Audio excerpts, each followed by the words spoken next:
Hi, and welcome to Powerful Spiritual and Feminine Leadership. Create an abundant life and business by being yourself and doing what you love. My name's Lisa Fitzpatrick, and today I would love to introduce to you Heba Shaheed. Hi, Heba. Hi, Lisa. Thanks for having me.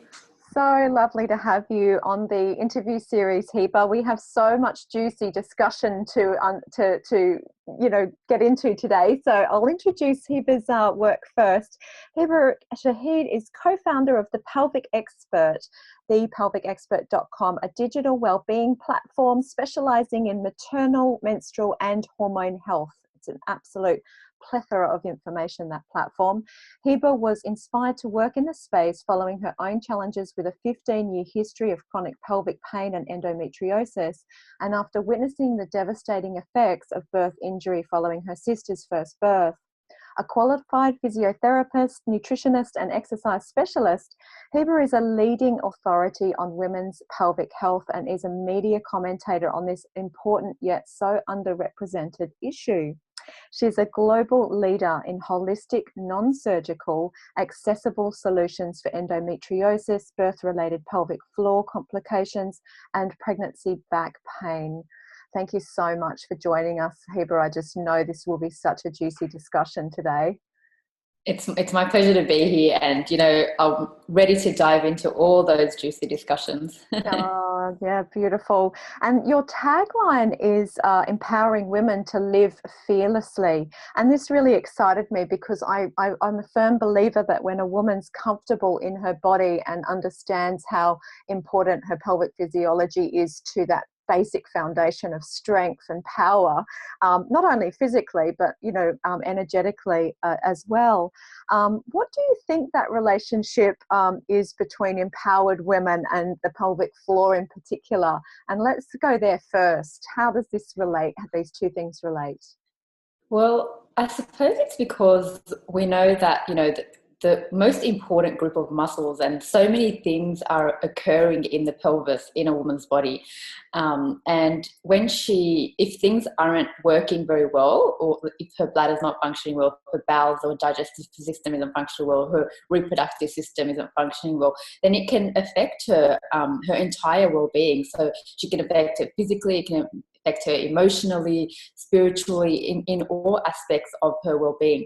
So I suppose when it comes to empowerment, when everything is working as it should and when everything is feeling strong and supportive, then the rest of her life is also influenced. So her relationships are better, her work life is better, her home life is better, in terms of what she can do happily, exercise, movement, what she eats, how she acts. Everything is influenced by so many things that occur in our pelvis, and even our hormonal system is influenced by what's happening within that pelvic area. Because we know as women, a lot of the way we act and the way we feel is related to our estrogen and progesterone hormones, and that's also directly related to what's happening in our pelvis, because of course our ovaries are producing these hormones. I think in terms of just from the reason why I came up with that tagline was because I know that a lot of people feel held back in their life, or they're afraid to do things in life because of things that might be going on there. Maybe after they've given birth, if they've developed some sort of bladder control problem, for example, then they might be afraid to go and exercise or go and visit friends or even leave the house in some circumstances because of what's happening in their pelvic area. So my mission is to give women the tools and the confidence and that self-confidence really to get back to the life that they want and the life that they deserve, without feeling held back in any way because of anything that's going on in their bodies. That's amazing. And isn't it curious that, as you mentioned, it's such an underrepresented issue, and yet the statistics are so frightening, aren't they? It's something like 1 in 6 or 1 in 3 women may experience some issues, and 1 in 6 are symptomatic with that. Is that an accurate statistic? Well, truthfully, almost every single woman has experienced in the past, is experiencing now, or will experience in the future some type of pelvic health issue. Wow. So, whether it's in pregnancy, whether it's in her teens even, it could be period pain related, for example, whether it's in her pregnancy, she's experiencing back pain, whether it's after she gives birth, maybe she has some type of birth injury, or whether it's in menopause. So truthfully, like the statistics actually show that at some point in a woman's life, she will likely experience some type of 90% of them will experience some type of pelvic health issue. So if we can prevent that from occurring, that would be wonderful. But at least if it is occurring, we can target it and treat it and help her recover as quickly as possible. That's a beautiful noise. Heba's little girl is in the background, and I said she was so welcome to be here because we love hearing children, and we love the fact that as a mother you are doing this powerful work and that your daughter will resonate with this work, at a subconscious level deeply. So thank you for being on the call today and having your daughter present. It's really special. Thanks for allowing us both to. And so it's really interesting that although every single woman really needs to engage in these discussions, that as you mentioned in your bio, it's such an underrepresented area. Why do you think the conversations haven't been as open as they could be? Do you think this is a religious issue? Do you think this is a cultural issue? So I will say that it's mostly because for so long we've swept women's health issues under the rug and we haven't spoken about them. And because it's women's issues, a lot of the time truthfully, there actually hasn't been that much research that was done in the past about women's issues to begin with. And whenever any research studies were done about health issues, they were usually just done on men and completely, not even involving women at all.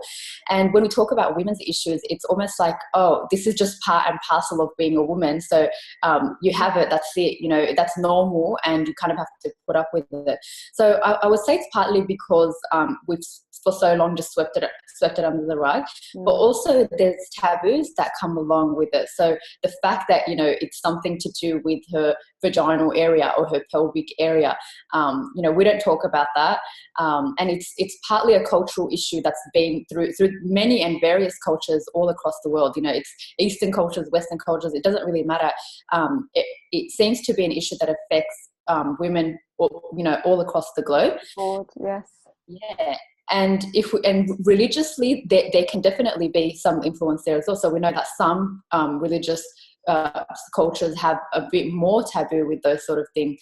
And then I think it's kind of a global thing. Like it's just, there's no specific one reason why it hasn't been addressed, but more so just a collection of different things. But I would say that the largest thing is that, one of the other things actually is that women themselves don't take that, a lot of women themselves don't take that autonomy to make it a very important issue.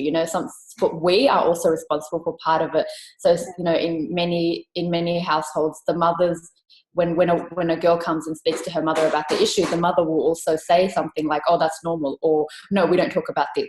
So partly it's even it's the women themselves who've passed on, these, I guess they're sort of like values, but hopefully we're changing that and we're making it so that we do address these things, because it is so important. That women, come back into their bodies, learn how they can, connect with their bodies again, and then not just connect with it, but seek to make their bodies as healthy as possible and strong as possible so that they can have that, healthier and happier life as well. That's incredible. And also this idea that conversations between women, especially intergenerational conversations, are so important, right? Have you had to face much fear around stepping into the leadership space in this particular area? Because you are a revolutionary. I see you getting out there on Facebook videos, offering, this conversation. Has it been terrifying for you to step into this space, or is it something that comes naturally to you? Well, I wouldn't say that it comes naturally. It is definitely something that I have to step into. And partly because a lot of people think I am very extroverted because I talk about these things and I can talk about it so openly, but I sort of have to make myself that way. I'm actually very introverted. I like to just have my own space, and I'm not really like, if I go out, I like to just be by myself, but I'm not really that person that's out there talking about all these things all the time. And sometimes when people come to speak to me in public, they're like, oh, you're the pelvic expert. And they come in and they want to talk to me about it. And I sometimes feel shy. But yes, I've seen the gap, and I saw that gap, as you mentioned in my bio. It was within myself. Like growing up, I had a lot of pelvic health issues, and, I put up with them for almost 15 years. Wow. And, it got so bad that that's when I was like, okay, what's going on? What's happening? Yes. And I felt like I just don't want other women to have to go through what I went through. And I don't want other girls, 13 and 12-year-old girls to go through what I went through. And so that's why I could see that nobody's really speaking about it. I mean, there are a couple of voices here and there, but hardly anybody. And even within my profession, like women's health physiotherapists, they're also not very vocal. They're usually like, I think we are always a certain type of personality where we come into our clinic, we see a woman one-to-one, we listen, we help her, and then we kind of go home and, deal with our own issues. But for me, I always knew that my vision was bigger. Like I always knew that I wanted to have a bigger impact on the world. And, the more and more I saw women, like in my time working in private practice, like I've seen thousands of women, all with similar issues, all with the same concerns, all with the same question as well. Why doesn't anyone talk about this? Why didn't anyone tell me this could happen? Why does everyone tell me it's normal? Like these same questions keep coming up over and over again. And, it impacted me. And I'm a very empathetic person, and, hearing their stories and absorbing all the emotion, it had a profound impact on me. Like, it wasn't just my own problems. It was now I was feeling everybody else's problems. And the collective, and so I felt, if this is just the women in, a small part of Sydney, imagine all the women all across the world that are suffering. And so that's why I was like, okay, I really need to address this issue. And that's why I put myself out there. And I hope that it does have that global impact and women can start to empower themselves, from the comfort of their own homes. That's brilliant. That's fantastic. And that's a beautiful gift of the online space too, is that women can take the information into their own private worlds and digest it and embody it, and then feel that they're empowered by what you're offering. So well done for reaching a wider audience through this space of the online world, as well as in your offline and one-to-one. And I very much agree with what you said before about how society tends to normalize a lot of dysfunction. So you see ads on television that say that light bladder leakage is a part of life, and that, oh, well, let's just all celebrate being incontinent as we get older and accept it as a normality, when actually it's not. And the other really striking thing about this topic is that even in the wellness space, so I often step into yoga schools to teach on the yoga teacher trainings in the pelvic physiology and women's health areas. There are yoga teachers who are still unaware that some of the posturing and the way that the pelvic floor is managed during a yoga class is actually probably doing damage to that area of the body. So not only are we not reversing the issue or preventing the issue, but in some cases there are areas that are making it worse, such as intense exercise areas. Do you often see that happening, Heba, where athletes, women who are very active, are actually making their pelvic floor conditions worse? Let's just take a pause, one second. Sure. Just a pause. Yeah, it's actually really interesting because actually a lot of the time it's rather not an issue of weakness of the pelvic floor and weakness around those muscles, but more so a lot of women, especially in the wellness space, particularly around Pilates and, elite athletes and runners and gymnasts and, dancers and so on, that their pelvic floors will often it'll be the flip side where their muscles will become more tight. So a lot of these ladies, they're actually holding on to their pelvic floors a little too much. Now, we know in the wellness space and in yoga, we actually want to facilitate relaxation and breathing and stretching. But in some cases, we can kind of overdo a lot of the principles, like, engaging the pelvic floor, and we kind of overdo things. And so the pelvic floor then becomes more tight, and it's harder for it to relax, and it can become spasm. You can have spasm.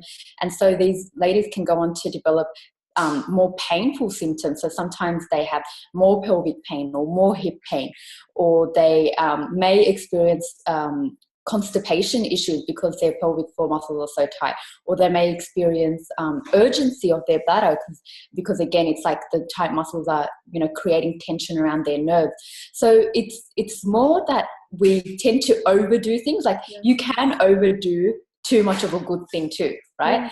So it's all about balance, making sure that we have some time for relaxation and we have some time for strengthening as well. I see. Brilliant. Yeah, fantastic. And you recently went to Saudi and taught this work too. Do you think is there a big difference in your audience's receptivity to the information, or are women pretty much across the board receiving this information in the same ways? Tell me about that. So I went to Dubai and I went to Turkey, and I was teaching there. And I will be teaching Saudi as well, brilliant. Either later this year or next year. But there is definitely a cultural difference when you go to different countries. So in Dubai, I was teaching. I tried to bring in some Arabic physios as well, but actually all the physios that came to the course were all Westerners, so they were all expats. Wow. So that you could see that there seems to be this issue where they, the Muslim physios or the Arabic physios aren't coming to learn. But when I was in Turkey, it was completely different. It was like normally I will run a course with 16 people, but there was 32 people in one of the courses and 30 in the other. And so in Turkey, there's definitely this eagerness to learn about pelvic floor issues. And it was really interesting because I thought that because we do a lot of practical, so part of what we teach is vaginal examinations and rectal examinations. So the organizer had this thought that they might feel shy to do the vaginal examinations. However, we didn't actually have that issue. They all kind of tried. There were some ladies who felt uncomfortable, and some of them were virgins as well, so that's understandable. But many of them were quite they were pretty okay with having the examinations done on each other. And so in Turkey, it's a different sort of space. But I guess when I go to Saudi, I'll find out what the culture is like there. But yeah, certainly I would say that there is some level of cultural barriers that do come in. And sometimes we underestimate them and sometimes we overestimate them. Yes, it's interesting too how many women are waking up right now to their deeper life purpose and wanting to step into roles of leadership and authority in areas that perhaps have not been explored to the full extent that they could be, like women's health. What do you think it is that's supporting this global awakening for women and this global empowerment movement that we're seeing? I think we are just tired of, always being shut down about, anything to do with womanhood, whether it's health or, even with the Me Too movement, being the a lot of the abuse that comes along with that as well, and the intimidation that comes along with it. And I think women are just tired of, being shut down by anybody. It doesn't have to be men. It could be women. It could be each other, whoever. And so, and we want to know how best we can, live a healthier life. And, we've also moved into more of an appreciation of health and wellness as well in the last decade or so. So it's kind of all coming together, and we know that a fundamental part of health and wellness in women is what's happening in their hormones. And, your hormonal system is affecting you every day, all day long, and it's not the same. We know that our hormones are constantly cycling, constantly changing, and each of those changes influences how we feel in our bodies, how we feel in our minds and in our souls, and how we behave outwardly, how we move, how we exercise, what we eat, what we feel like eating. So and we know that the hormonal system is heavily affected by, and it affects our reproductive system as well. So we can see that we can't look at our bodies just as, an arm or a leg or a pelvis. It's everything together. Yeah. And you have to kind of look at your body holistically so that you can feel better holistically as well. Yeah, that's powerful. Also, because this fabulous science is emerging as well to show us the importance of these things. And I guess that information wasn't easily accessible before because the research just wasn't there. So it's a very exciting time for women. And if a woman's listening right now and she knows that she'd like to have deeper authority in her life or self-determine in her life and business, but she's perhaps has experienced trauma or a confidence crisis, due to her body, what would your advice be for that woman? What support could she seek, and what path could she go down to empower herself more fully? So I would say, there's such a wealth of information out there now, but of course there's a lot of conflicting information. There's a lot of Google-based information. So it is important to seek information from trusted and reliable sources. And when it comes to her pelvic health, she shouldn't sweep it under the rug, and she shouldn't put it last. I think it's definitely something that needs to be prioritized. It needs to be something at the top of her list, because how much health she has in her pelvic health will influence the rest of her life as well. Yes. So if she is experiencing any types of bladder issues or bowel issues or sexual health issues or menstrual health issues, she should come back into herself and start by just learning what it could possibly be. And she can seek out some information as well. So she can come to our website, but she can also, there is a lot of information out there on a lot of trusted websites as well. She can seek out a health professional. So depending on what's going on in her body, then there's a wide variety of health professionals that can help her from all aspects. So if there's trauma-based things, then a combination. We know that with trauma, that there's a combination of emotional and psychological sciences that are helpful, but also physical things are helpful too. We know that with trauma, things like yoga can be really helpful. Mm-hmm. So looking at more of a holistic approach, so different things that she can put in her toolbox or take out of her toolbox to help her manage whatever is going on in her life. So something to help with her emotional health, nutrition we know is really important for everything, emotionally, physically, spiritually. We know that nutrition can really influence everything in our bodies. Movement, yoga is beautiful, Pilates, if that works better for you, or whatever exercise it is that you love. It could be weights in the gym, it could be running, but always with balance. We want to have a little bit of balance, not overdoing too many things as well. Things like, if she's in pain, understanding why she's in pain. So like seeking out things like, pain neuroscience or pain physiology education can be really helpful. There's so many things. So health professionals, like, naturopaths are really great when it comes to nutrition or herbals and things like that. And then when it comes to business, I guess, I really believe that, community is really important. Yeah. So having that community of women who are in a similar situation as you, that you can talk to each other and bounce ideas off of each other. But also, a coach is super important as well. Like somebody who you can relay back to and can also help you with your decisions as well. And I think, community is such a big one for women that we really underestimate. Mm-hmm. And community, when it comes to everything, like community, having a buddy that keeps you, like even if it's your partner, but having a buddy that helps you with what you eat, having a buddy when you're at the gym, or if you're going to yoga, that yoga group that you go with. So I think community is something that we can all really relate to. And as women, we thrive on that, don't we? Don't we just? Don't we just? And would you say that's a big part of why your business has been flourishing and you've been able to, I guess, wear a lot of different hats in your business, as well as the primary physiotherapist, but also the teacher and the workshop facilitator and the online facilitator as well. Would you say that that's a result of keying in with different community experts and having your own coach? Yeah, absolutely. So for the biggest thing for me is that my husband works in the business with me as well. So I have him, and he's like a business background. So he's like kind of like our business coach type person. Oh, aren't you lucky?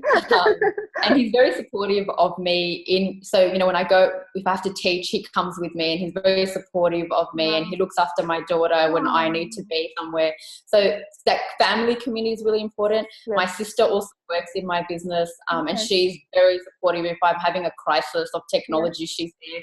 And I've got a few friends that also help me out as well. But then even that community of when I go to yoga, my little community. But yeah, it's kind of that whole thing. Like you have to feel like you do have an adequate support network, especially in business, because it's really difficult to do it alone. And initially I was doing it alone, and I was overwhelmed, and I felt like I was putting my hand everywhere and not focusing on the things that I needed to do.